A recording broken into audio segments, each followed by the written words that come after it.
اور صحیح مسلم نے جو مقدمہ باندھا ہے اس میں وہ حدیث لائے ہیں، اس کے راوی حفص بن عاصم رضی اللہ عنہ ہیں، اور وہ تقریباً امام مالک، عبداللہ بن مسعود رضی اللہ عنہ اور عثمان نہدی رحمۃ اللہ علیہ، ان سے وہ ان کے اقوال وہ لائے ہیں۔ تو وہاں یہ بات بیان کرتے ہیں کفا بالمرء کذبا یحدث بکل ما سمع، کافی ہے آدمی کے لیے جھوٹا ہونا کہ وہ کوئی بات، وہ جو سنی سنائی بات ہو وہ اس کو آگے بیان کر دے۔ اس میں بھی یہ ہے کہ بغیر تحقیق و تفتیش کے کسی سے سنی، کسی نے کہا کہ فلاں شخص نے یہ کام کیا ہے، فلاں نے چوری کی ہے، وہ کسی کو کہہ دے بھائی یہ فلانا شخص تو چور ہے، اس نے وہ سنی بات تحقیق نہ کی، آگے بیان کر دی، تو وہ فتنے کا باعث ہوا۔ تو اس شخص کے لیے جھوٹا ہونے کے لیے کافی ہے کہ وہ سنی سنائی بات کو آگے بیان کر دیں۔ آپ جہاں کہیں بھی دیکھیں کوئی بھی معاملہ سامنے آ جائے تو اس میں سے اکثر باتیں سنی سنائی ہوتی ہیں، جب ان کی تحقیق و تفتیش کر لی جائے تو وہ بے بنیاد ہوتی ہیں۔ تو اس لیے مالک کائنات ایمان والوں کو ایک اصول بتا رہا ہے، اس میں تعلیم و تربیت ہے ایک مسلم جماعت کے لیے، اس میں حکومت بھی ہے، افراد بھی ہیں، جہاں جتنے بھی جیسے بھی اجتماعیت ہو، تو اس میں یہ ہے کہ کوئی بھی کسی کے بارے میں کوئی خبر لائے تو مالک کائنات فرماتا ہے فتبینوا، آپ اس کی تحقیق و تفتیش کر لیا کریں، پوری تہ تک جائیں، اور اس کے بعد اگر آپ ایسا نہیں کریں گے تو آپ جہالت میں یعنی لا علمی میں اس کے پوری آپ بات صحیح نہیں سمجھ سکے تو آپ کسی قوم کو نقصان پہنچا دیں گے اور پھر نادم ہو جائیں گے اپنے کیے پر۔ ما فعلتم نادمین، جو آپ نے کیا ہوگا اس پر آپ نادمین ہو جائیں گے، پشیمان ہو جائیں گے۔ تو اس پریشانی، اس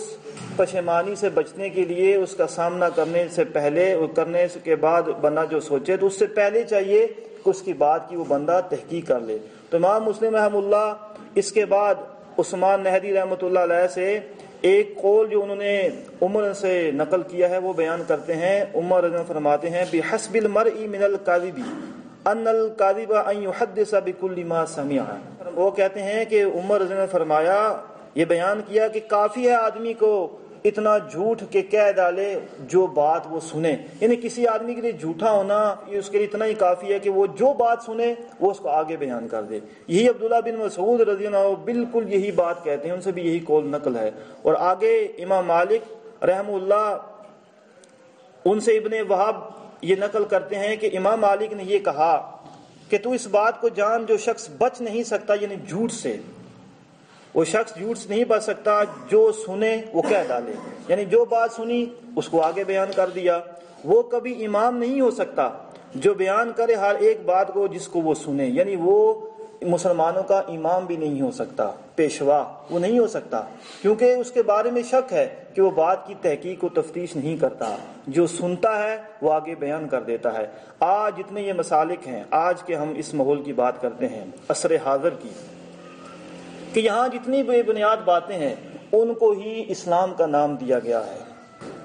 اور اسی بات پہ سب ڈٹ جاتے ہیں اور اندھی تقلید کرتے ہیں اپنے علماء و مشائخ کی۔ کہیں پیر کی اطاعت ہے، کہیں امیر کی اطاعت ہے، کہیں علماء مشائخ کی اطاعت ہے۔ جب کوئی اللہ کا بندہ اٹھ کے جو خوف رکھنے والا ہے اللہ اور اس کے رسول کی بات کرتا ہے تو چیخ اٹھتے ہیں کہ تم بڑے مسلمان ہو، پرانوں کا حوالہ دیتے ہیں، یہ چلے آئے ہیں، وہ چلے آئے ہیں۔ تو پچھلے بھی جب مشرکین سے بات کی جاتی تھی تو وہ بھی اپنے بڑوں کا حوالہ دیتے، ساداتنا و قبراءنا، کہ یہ ہمارے قوم کے سادات ہیں، یہ ہمارے اس قوم کے بڑے ہیں۔ تو وہاں تو اسلام نے اس کو قبول نہیں کیا، رد کر دیا اسلام نے۔ اسی طرح جو جس زمانے کا ہوگا اگر اس کی بات قرآن و حدیث سے ٹکرائے گی، نص شرعی کے خلاف ہے، اگر اس سے تو اجتہادی خطا ہی وہ معاملہ اللہ بہتر جانتا ہے، اگر بعد والا اس پہ اصرار کرے گا تو پھر اس کی بات رد کر دی جائے گی، اس قرآن و حدیث کے مطابق اس کی بات رد کر دی جائے گی، اور وہ جتنا اس فتنے کو ہوا دے گا، جتنی سنی سنائی بات کو آگے وہ بیان کرے گا، وہ جانتا بھی ہے، اس کو یہ معلوم ہو گیا کہ یہ بات غلط ہے، قرآن و حدیث کے خلاف ہے، لیکن وہ ضد کی وجہ سے، اختلاف کی وجہ سے، انانیت کی وجہ سے، جھوٹی اناد کی وجہ سے، یا اپنے پیٹ کی خاطر یا اپنی سیٹ کی خاطر وہ جتنا ڈٹے گا تو وہ جتنے لوگوں کو گمراہ کرے گا وہ اس کا جواب دے یہ بھی سب سے زیادہ ہوگا، اور وہ اس کا باعث ہوگا اس برائی کا۔ یہ اس مسلم معاشرے میں کوئی بھی معاملہ ہو، جیسے نبی اسلام نے 2 صحابہ کرام کا فیصلہ ان کے سامنے آیا تو ایک ان میں اپنی تقریر صحیح بیان کر سکتا تھا، یعنی بات صحیح کرنے کا اس کو ڈھنگ آتا تھا، تو نبی اسلام نے اس کو یہ بات دونوں کو فیصلہ کرنے سے پہلے یہ بات بتائی کہ تم یہ جان رکھنا کہ میں جو بھی فیصلہ کروں گا، اگر تم میں سے کسی ایک نے مجھ سے اپنے کسی بھائی کے حق کے خلاف فیصلہ کرا تو وہ مجھ سے جہنم کا ایک ٹکڑا لے گا، کیونکہ میں بھی تمہاری طرح کا ایک انسان ہوں۔ یعنی 2 آئے فریق، ان میں سے دونوں میں سے ایک بڑا تیز تراز سے اپنی بات صحیح انداز سے بیان کر سکتا تھا، تو نبی اسلام نے ان کو اس طرح ڈرایا کہ دیکھنا کسی کی تم حق تلفی نہ کرنا۔ تو آج اس دور میں کوئی بھی کوئی خبر لائے کہ فلاں نے جی ایسا کر دیا ہے، تو سب سے پہلے جس کے پاس خبر لائی جاتی ہے تو اس کا یہ حق بنتا ہے کہ وہ اس خبر کی تحقیق اور تفتیش کرے۔ اور دوسری بات کہ ہم یہاں جتنے بھی کوئی مسلم لوگ ہوتے ہیں یا اللہ تعالیٰ اور رسول اللہ صلی اللہ علیہ وسلم کی پیروی کرنے والے ہوتے ہیں، اللہ سے ڈرنے والے ہوتے ہیں، وہ اپنے لیے وکیل نہیں ہوتے اور دوسروں پر جج نہیں ہوتے۔ یہاں اکثر دیکھا گیا ہے کہ لوگ اپنے لیے تو اچھے وکیل ہوتے ہیں، دوسروں کے لیے اچھے قاضی ہوتے ہیں، لیکن جب بات اپنی آتی ہے تو وہاں اپنی وکالت شروع کر دیتے ہیں۔ انسان کو دوسروں پر جج نہیں ہونا چاہیے، اپنے آپ کے لیے جج ہونا چاہیے، ہر وقت اپنے آپ کا محاسبہ کرتا رہے۔ یہ نہیں ہو کہ وہ یوں انگلی کرتا ہے تو اس کو یہ خیال رکھنا چاہیے کہ ایک اس کی طرف ہے، یہ 3 اپنی میری طرف ہیں۔ تو وہ جب دوسروں کے لیے جج بنے گا تو اپنا وہ اچھا وکیل بنے گا، تو پھر بگاڑ پیدا ہوتا ہے، پھر شیطان اس پہ وار کرتا ہے، پھر اس میں انانیت آتی ہے، پھر وہ تکبر تک بات چلی جاتی ہے، پھر وہ اس تکبر کی آڑ میں کسی کو نہیں کچھ آگے بات سمجھتا چیز، اور پھر وہ اس کے خلاف فیصلے کرتا ہے۔ اور یہ جو اسلام ہے یہ کوئی چند عقائد و نظریات کا نام نہیں ہے۔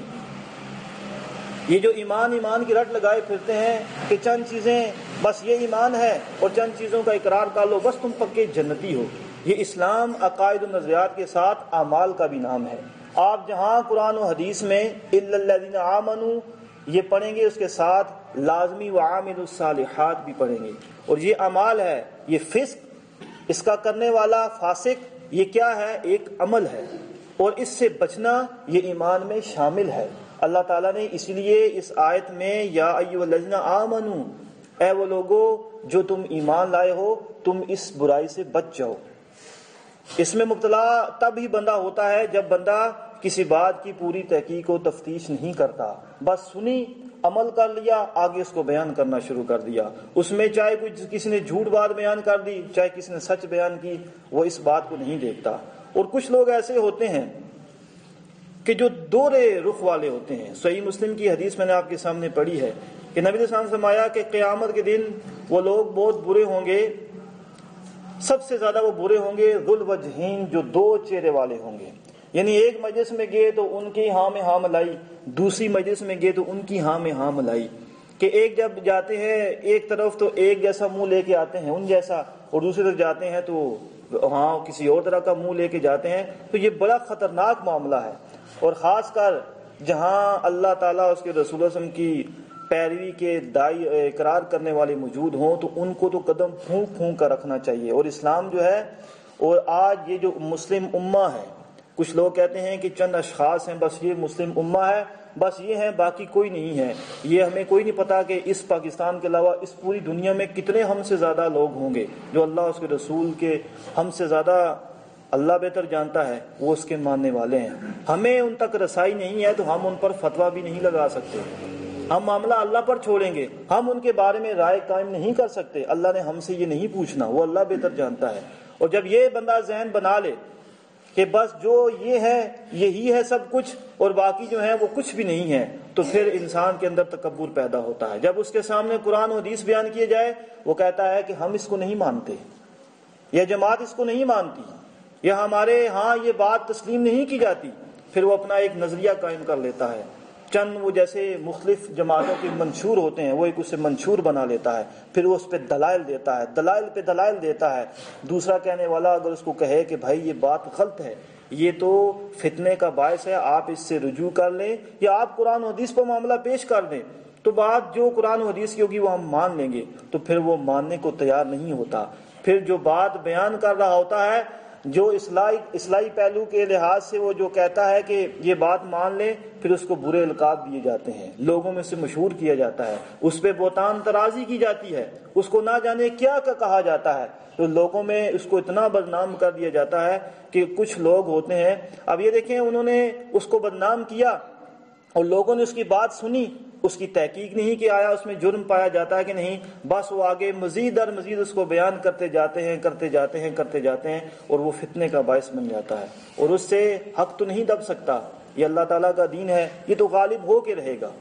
یہ تو تمام ادیان پہ مالک کائنات اگر ہم ہیں نہیں ہوں گے تو اللہ تعالیٰ اس کو غالب کر کے رہے گا، یہ تو اس کا وعدہ ہے، لیکن بات یہ ہے کہ اگر ایک بات سنی سنائی بندہ آگے بیان کر دے تو اس سے کتنے فتنے جنم لیتے ہیں۔ کوئی بھی دین کا معاملہ ہو، امارت کا معاملہ ہے، قضاء کا معاملہ ہے، نکاح کا معاملہ ہے، شادی بیاہ کا معاملہ ہے، اور